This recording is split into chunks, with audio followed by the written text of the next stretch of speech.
안녕하세요. 이제 4강 이어서 또 같이 해보도록 할게요. 자, 4강에서는 이제 파트 2부터 보도록 할 텐데요. 자, 파트 2 서비스 프로세스 개발 및 품질 관리로 이렇게 구성이 되어 있습니다. 제 1장 서비스 프로세스부터 제 5장 서비스 연구 개발까지 이렇게 구성이 되어 있는데요. 자, 먼저 이제 서비스 프로세스의 기본 개념부터 한번 살펴보도록 할게요. 자, 서비스 프로세스가 무엇이냐? 자, 서비스 프로세스라는 거는 서비스가 이제 인풋 있죠. 뭔가가 투입이 되었으면 뭔가 생산물이 나오겠죠. 아웃풋. 네, 아웃풋 생산물이 나옵니다. 그래서 뭐 인풋은 사람이 될 수도 있고 또는 뭐 원자재가 될 수도 있고 뭐 환경, 설비가 될 수도 있죠. 그리고 이제 이게 이 과정을 거쳐서 뭔가가 생산물로 나오는 거죠. 그 생산물은 바로 서비스든지 이제 제품 형태의 그 아웃풋이 창출이 되는 거예요. 그래서 이 인풋에서 아웃풋까지 나오기는 이 과정이 있죠. 이 과정, 절차, 과정, 이걸 우리가 서비스 프로세스라고 한다라고 이렇게 보시면 될 것 같아요. 그래서 서비스 프로세스라는 거는 서비스가 전달되는 그 절차라던가 그리고 그 활동의 흐름을 의미를 한다. 자, 그렇기 때문에 3번에 보시면 서비스 제공자가 프로세스는 구매자의 문제를 해결하여 고객 경험을 디자인하고 고객에게 새로운 가치를 만들어 줌으로써 궁극적으로 뭐죠? 고객 만족으로 이어지는 가치의 흐름을 의미를 합니다. 자, 그러면 4번에 보시면 그래서 이 프로세스 단계와 이제 서비스 제공, 이제 이런 단계가 있겠죠. 그 인풋에서 아웃풋까지 제공되는 이 단계, 1단계냐, 2단계냐, 3단계, 4단계, 5단계 이렇게 단계가 있겠죠. 이 단계와 서비스 제공자의 처리 능력은 고객에게 어때요? 네, 가시적으로 보여진다. 그렇기 때문에 이 서비스 프로세스는 어때요? 서비스 품질에 있어서 매우 주요한 요소가 될 수밖에 없습니다. 그래서 효과적인 서비스 프로세스를 통해 불필요한 서비스 요소의 투입을 막아서 또한 어때요? 경제적 이득까지도 우리가 볼 수 있다. 자, 그러면 왜 이러한 서비스 프로세스가 중요하냐? 중요성에 대해서 좀 살펴볼게요. 시험에 좀 자주 출제가 되는데, 자, 1번에 보시면 특히 1번 이 지문이 시험에서 좀 자주 언급이 되었는데요. 자, 서비스 생산의 흐름과 과정은 무엇보다 더 중요하다고요? 제품의 마케팅보다 훨씬 더 중요하다라고 볼 수가 있어요. 근데 이게 시험에서는 어때요? 좀 이렇게 말바꾸기로 출제가 되는데, 자, 우리가 서비스 품질은 크게 과정 품질과 결과 품질이 있습니다. 과정 품질과 결과 품질이죠. 그러니까 과정 품질이라는 거는 그 서비스가 어떻게 제공이 되었느냐라는 거고, 결과라는 거는 궁극적으로 무엇을 제공했느냐라는 건데, 이 제품의 마케팅은 결과가 되게 중요하죠. 결과가 되게 중요합니다. 냉장고를 만드는데 냉장고의 그 과정 프로세스가 아주 좋다고 해도 궁극적으로 어때요? 냉장고가 불량이면 아무 의미가 없다라는 거죠. 그렇기 때문에 결과가 되게 중요한데 서비스의 프로세스는요, 뭐가 더 중요해요? 네, 물론 결과도 중요하지만 결과보다는 뭐라고요? 네, 이 과정이 더 서비스에서는 중요하다라고 볼 수가 있어요. 왜? 서비스 자체가 항상 제가 얘기했지만 서비스가 가지고 있는 무슨 특성? 동질성, 비분리성이라는 특성에 의해서 그 서비스 제공 과정에 고객과 종업원이 어때요? 거기에 참여를 하는 거죠. 참여를 하기 때문에 궁극적으로 그들이 뭐예요? 서비스의 이 직원의 업무 수행과 생산성에 영향을 미칠 수밖에 없다라는 거죠. 그래서 이 과정이 또 무엇보다 중요하다. 즉 서비스 생산의 흐름과 과정은 무엇보다 제품 마케팅보다 훨씬 더 중요하다라고 보시면 돼요. 그래서 서비스 그 프로세스가 잘못 설계된다면 어떻겠어요? 당연히 고객 불만을 야기할 수밖에 없겠죠. 그래서 이 서비스 프로세스를 설계를 할 때는 고객의 입장도 고려를 해야 되고요. 그리고 직원들이 좀 더 효율적으로 일을 할 수 있도록 직원의 입장도 고려해서 설계가 되어야 된다라고 이렇게 보시면 될 것 같습니다. 6번에 보시면 그래서 서비스는 어때요? 서비스 프로세스는 결과 품질뿐만 아니라 과정 품질 및 고객 경험에도 영향을 미치지만 특히 뭐가 더 중요하다고요? 과정 품질이 더 제조보다 더 중요할 수밖에 제조업에 비해서 과정 품질이 더 중요하다라고 이렇게 보시면 될 것 같아요.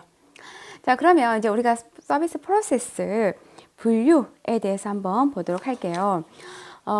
서비스 매트리스 휴메너의 서비스 매트리스는 정말 시험에 매우 출제가 잘 되죠. 네, 정말 출제가 잘 됩니다. 참 이거는 그 CS 리더스, 여러분들 그 CS 리더스 관리사 그 시험에서도 참 매우 출제가 잘 되거든요. 근데 SMAT에서도 참 출제가 잘 되는 내용입니다. 자, 그래서 CS 리더스 관리사하고 좀 SMAT가 좀 제가 볼 때는 한 40~50% 좀 내용이 겹쳐요. 그렇기 때문에 좀 CS 리더스 관리사를 취득한 후에 이제 SMAT를 좀 취득하는 분들이 좀 많더라고요. 자, 그럼 보면 자, 슈메너는 어떻게 분류를 했느냐? 서비스를 노동 집중도와 그리고 고객과의 상호작용 그리고 개별화로 분류를 했다라는 거죠. 노동 집중도가 높냐 낮냐 즉 사람의 의존하는 정도가 높냐 낮냐 구분을 했고요. 그리고 고객과의 상호작용, 여러분들 그 상호작용이 나오면 항상 접점에서 고객과 그 종업원 간의 뭔가 접촉 빈도, 접촉 횟수 좀 이런 거를 의미하는구나 라고 좀 쉽게 이해하시면 좋을 것 같아요. 그러니까 접촉 빈도 같은 거. 그리고 고객화 정도라는 거는 이제 고객 요구에 어느 정도 맞춤 서비스를 해주느냐, 맞춤 서비스 정도라고 보시면 돼요.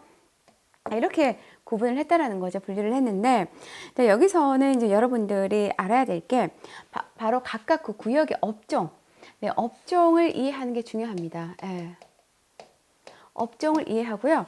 그리고 또 뒤에 보시면 이제 각각의 서비스별로의 관리법이 나오죠. 이 또 관리법도 여러분들이 이해하는 게 중요하다.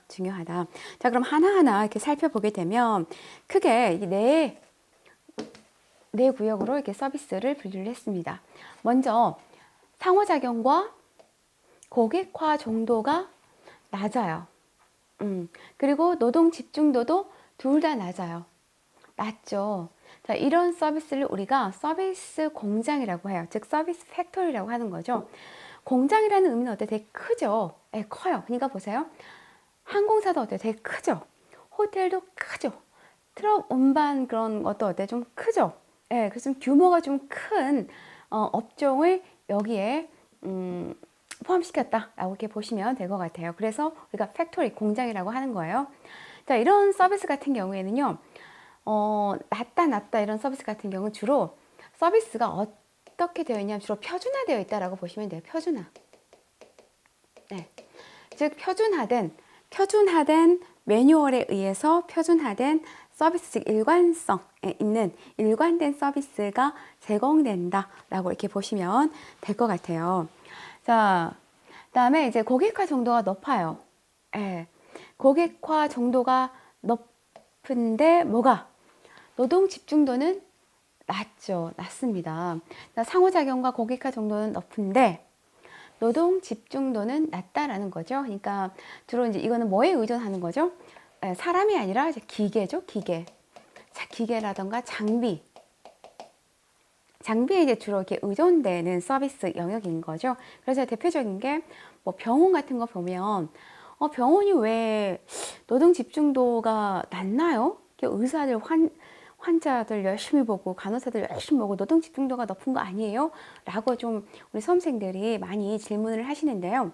자, 병원 예를 한번 들어보면 이런 거죠. 내가 이제 또 같이 예시를 들면 사고가 나서 정형외과를 갔습니다. 네, 교통사고가 나서 자, 정형외과를 갔으면 물론 나를 진료하고 치료하는 사람은 의사분이거나 간호사분이지만 궁극적으로 진료하고 치료하기 위해서 뭐가 있어야 되죠? 의료 장비가 있어야 돼요. 즉 장비가 뭐죠? 기본으로 수반이 되어야 된다라는 거죠. 또 수리센터 차가 고장이 났어요. 네, 수리센터에 차를 맡기기 위해서는 기본적으로 뭐가 있어야 되죠? 장비가 있어야 된다라는 거죠. 예, 장비가 있어야 된다. 장비에 의존이 되고요. 그리고 이제 병원 수리센터는 어때? 내 몸에 맞게 치료하고 차 수리센터도 어때? 내 요구, 차 상태에 따라서 어때요? 예, 수리를 하기 때문에 그런 고객화 정도가 좀 높다라고 이렇게 얘기할 수가 있겠죠. 근데 여기는 왜 공장이고 여기는 숍일까요? 규모가 어때요? 여기보다는 좀 더 작죠. 그래서 서비스 숍이 된다. 서비스 샵이 된다. 라고 보시면 됩니다. 그 다음에 상호작용과 고객화 정도가 낮아요. 낮은 대신에 노동 집중도는 높아요. 예, 그러니까 노동 집중도가 높다라는 의미는 뭐죠? 그만큼 사람에 의해서 업무가 계속 처리가 되는 거죠. 그래서 대표적으로 우리 학교 같은 데 가면 어때요? 선생님이 하루 8시간 수업을 한다. 그럼 8시간 내내 선생님이 교육을 하는 거죠. 교육을 합니다. 그리고 이제 금융업, 은행에 가도 어때요? 9시부터 4시까지 접점에서 은행 직원이 앉아서 계속해서 업무를 처리를 해주는 거죠. 근데 이런 부분 같은 경우는 약간 어때요? 학교라던가 금융업 같은 경우는 약간 이 직원들이 뭐가 좀 있어야 되죠? 전문성이 좀 있어야 되죠? 예, 어느 정도 이 전문성이 좀 그러니까 이 분야에 대한 그 분야에 대한 전문 지식을 좀 갖추고 있어야 된다라고 이렇게 보시면 될 것 같습니다. 될 것 같아요. 근데 이제 여기 보시면 이 대량 서비스라던가 서비스 공장은 뭐가 낮아요? 상호작용과 고객화가 이 낮은 구역에 있죠. 낮은 구역에 있기 때문에 이 대량 서비스도 어떤 서비스예요? 표준화. 예, 표준화된 서비스, 매뉴얼대로 표준화된 서비스가 주로 이루어진다라고 이렇게 보시면 될 것 같아요. 다음에 자, 전문 서비스 보도록 할게요. 전문 서비스는 상호작용과 고객화 정도도 높고 그리고 집중도도 어때요? 노동 집중도도 되게 높죠. 그러니까 업종을 보면 딱 이해가 되시죠? 이건 정말로 그 분야에 어때요? 전문가 집단이 있는 곳이죠. 예. 거의 전문가 집단, 이 분야에 대해서 거의 숙지하고 있어요. 숙련과 전문가 집단이 있는 업종이다라고 이렇게 보시면 돼요. 대표적으로 법률, 그렇잖아요. 건축, 이런 것들. 자, 고객과 상호작용이 높을 수밖에 없는 게 만약에 내가 이혼을 좀 어감이 좀 그렇지만 이혼을 준비하기 위해서 변호사 사무실을 찾았어요. 그러면 어때? 이혼에 대해서 승소하기 위해서 변호사와 만나는 빈도가 어때? 높죠. 상호작용이 높을 수밖에 없어요. 그리고 최대한 어때? 그 변호사는 그 의뢰인에 맞추어서 변호를 해줘야 되는 거죠. 고객과 정도가 또한 높을 수밖에 없다라고 보시면 돼요. 그래서 이 그 전문 서비스는 여러분들 그 우리 호로비츠 서비스 분류에서 나왔던 것처럼 약간 여기는 이제 사려 깊은 호로비츠의 사려 깊은 서비스와 좀 비슷하죠. 그래서 이 전문 서비스 같은 경우에는 전문가 집단이기 때문에 이들의 좀 충성도를 올리고자 하는 그런 관리 기법이 필요할 수밖에 없다. 자, 그러면 이제 뒤에 상세 그 관리 내용을 다시 한번 보면서 정리를 해보면, 자, 우리 서비스 공장 했었죠. 서비스 공장. 네, 서비스 팩토리는 모두 다 낮아요. 예, 모두 다 낮습니다. 그래서 이제 이런 서비스 같은 경우는 당연히 아까 말씀드린 것처럼 표준적인 운영 절차, 그리고 이제 그 표준화된 그런 매뉴얼에 의한 관리가 중요할 수밖에 없다. 그리고 대량 서비스는 이제 노동 집중도, 그러니까 또는 그 종업원에 대한 그 의존도가 좀 높기 때문에 뭐가 중요하다고요? 종업원의 역량을 강화시키는 게 중요하다, 중요하다. 그리고 아까 말씀드린 것처럼 여기도 어때요? 표준적 운영 절차에 의해서 운영된다고 그랬죠? 그다음에 서비스 샵 같은 경우는 여기 보시면 아무래도 고객화 정도가 높은 서비스는 당연히 어때요? 비용이 많이 발생할 수밖에 없죠. 비용이 많이 발생할 수밖에 없습니다. 그러니까 전문 서비스도 어때요? 전문가 집단이면서 당연히 여기도 어때요? 우리가 뭐 법률 서비스 받을 때, 세무 서비스 받을 때 비용 자체가 비싸잖아요. 그러니까 비용이 증가할 수밖에 없다. 증가할 수밖에 없다. 당연히 어때요? 여기는 표준화가 어렵죠. 표준화가 어렵습니다. 그러니까 여기서는 여러분이요, 표준화된 그 운영 절차에 어떤 서비스지? 그것만 좀 정확히 이해하셔도요, 이게 그 시험을 보면 약간 표준화, 뭐랄까, 표준적인 운영 절차, 뭐 일관성 있는 서비스 제공, 이제 이런 부분을 좀 많이 언급을 해요. 그래서 표준화된 운영 절차, 매뉴얼, 좀 이게 어느 그 서비스 영역에 필요한지 그런 부분들을 여러분들이 좀 그 구별해서 이해하시면 좋을 것 같아요. 그래서 아까 말씀드린 것처럼 전문 서비스 같은 경우는 주로 전문가 집단이라고 그랬죠? 전문가 집단으로 구성되어 있기 때문에 이제 이 영역에 있는 서비스는 이들이 전문성을 충분히 좀 발휘할 수 있도록 전문성이 충분히 그들의 그 충분한 역량이 발휘될 수 있도록 관리하는 게 필요하다. 그래서 이 집단은 전문가들의 충성도를 높이는 방안이 좀 모색 넣어야 된다. 그래서 제가 특히 이렇게 보라색으로 체크해둔 부분을 좀 더 세심하게 보시면 좋을 것 같아요. 자, 이렇게 해서 매트리스, 슈메너 분류 한번 보았고요. 자, 그럼 바로 콕콕 다시 한번 좀 보도록 할게요. 자, 슈메너가 제시한 서비스 프로세스 매트리스에 대한 설명으로 거리가 먼 것은 자, 1번. 자, 서비스 샵은 고객화 정도와 자, 노동 집약도 정도가 높다? 뭐가 틀렸죠? 네, 서비스 샵은 우리 그 수리센터 병원 생각하면 된다고 그랬죠? 고객화 정도는 높죠. 하지만 노동 집중도는 어때요? 낮다라는 거죠. 낮다라고 보시면 되고요. 다음 서비스 공장은 서비스 팩토리는 상호작용과 고객화 정도가 모두 낮죠. 그리고 노동 집약도도 어때요? 낮죠. 그래서 좀 표준화된 일관된 서비스를 제공한다라고 보시면 되고요. 다음 대량 서비스는 높은 노동 집중도와 의존도를 가지고 있다고 했죠. 그렇기 때문에 어때요? 모든 그 프로세스를 사람에 의해서 운영하고 있다 보니까 당연히 어때요? 종업원의 역량이 매우 중요하고 또 이 종업원의 역량이 당연히 어때요? 서비스 성과에 영향을 미칠 수밖에 없죠. 다음 서비스 공장에는 대규모 시설 투자가 수반되는 업종이죠. 그래서 우리가 서비스 팩토리라고 하는 거죠. 서비스 샵은 좀 더 작은 규모이기 때문에 서비스 샵이라고 한다.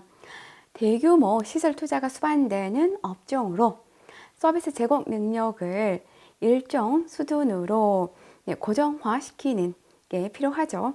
그리고 전문 서비스는 고객의 문제를 해결하는 과정이 매우 다양한 접근법을 사용하기 때문에 표준화된 프로세스를 갖추기가 매우 어렵죠. 고객 개개인별 요구에 맞게끔 그들의 문제를 해결해 줘야 되기 때문에 당연히 표준화된 프로세스를 갖추기는 어렵다라고 이렇게 보시면 될 것 같습니다. 자, 그러면 이제 우리가 아까 계속 표준화, 이렇게 고객화 얘기를 했는데요. 자, 표준화와 고객화 전략을 한번 보도록 할게요. 자, 이 부분도 시험에서 좀 자주 언급이 되는데, 자, 표준화는 여러분들이 이거는 좀 키워드로 공부를 해두시면 편할 것 같아요. 표준화. 자, 표준화는 어떻게 보면 그렇죠. 서비스를 좀 우리가 일관성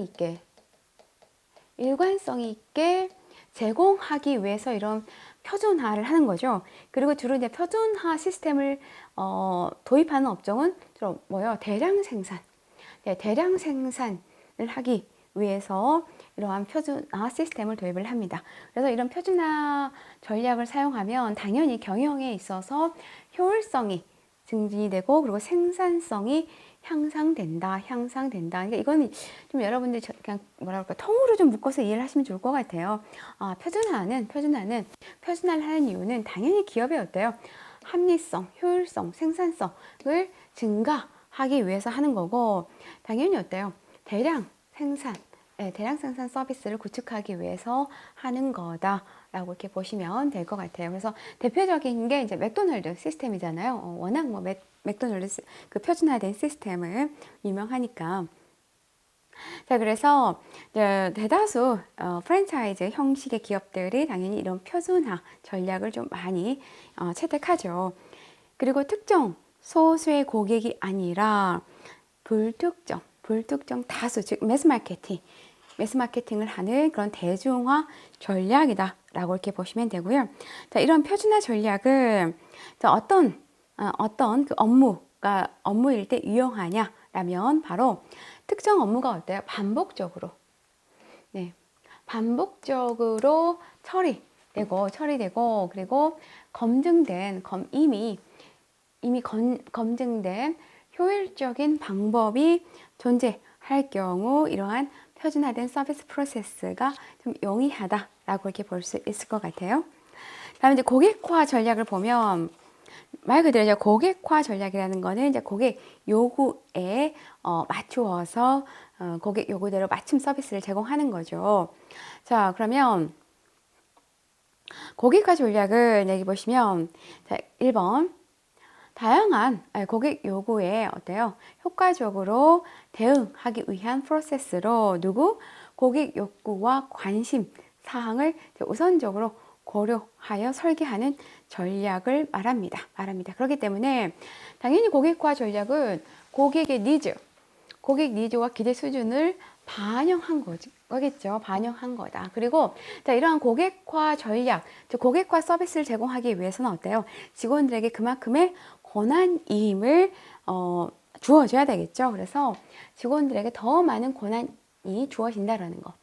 예, 직원에게 더 많은 권한이 주어진다. 그러면 아무래도 어때요? 좀 더 신속하고 유연하게 응대할 수가 있죠. 그리고 또 고객 입장에서는 내가 좀 개인적이고 차별화된 서비스를 받았다고 생각할 수가 있다라는 거죠.